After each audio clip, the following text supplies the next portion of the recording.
2 words, game theory.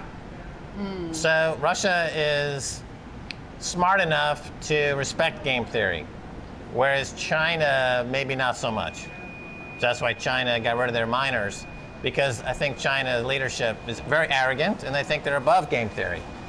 Russian leadership is very pragmatic and they see game theory playing out. They realize that what happened to the truckers and the centralized payment systems, to give one example, or to Julian Assange when they cut off from MasterCard, Visa, and PayPal, or when they sanctioned Iran over the SWIFT system, they're like, we have to create our own system for redundancy. And now, after a few years, they realize that, well, actually now it's obvious that Bitcoin in this winner-take-all hard money global race for perfect money is the winner. So we're adjusting our thinking, right? They're not ideologues. They're not dictators. They're not stupid. I mean, they go with the flow, and they see that Bitcoin is emerging as the world global reserve asset, and they're making adjustments accordingly. You know, it's the country has a lot of different constituents, and they're all battling for a voice in the Kremlin. And it's not like the president can just write a dictate. It's not what people perceive it to be. They have to go through a political process, and they've been moving this political process along for a while.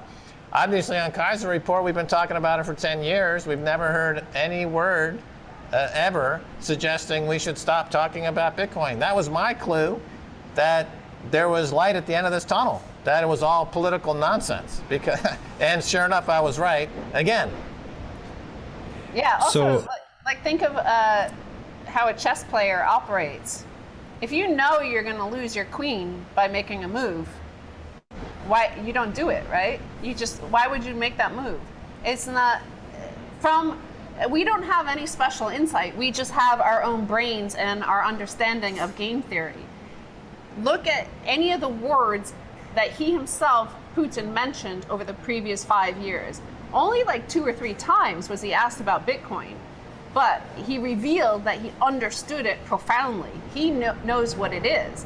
So when people were shouting and screaming and shrieking in our direct messages and stuff like that over the past a few weeks ago, 2 or 3 weeks ago, saying Russia's about to ban Bitcoin because the central bank, Elvira, wants to ban Bitcoin, I was like, why would Putin do something?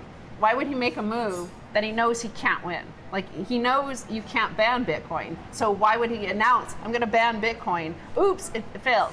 He's going to instead look at it and say, well, because I can't ban it, I'm going to pretend I'm legalizing it. It's like, okay, buddy. Like, you couldn't ban it anyway. So, like, I think that's more the situation that happened. He's just smart enough to know he can't ban it and that he's going to need it. He sees that he needs it. He sees the sanctioning, as Max mentioned, back to the days of when Obama first pulled Iran off SWIFT. That was the weaponization of the dollar.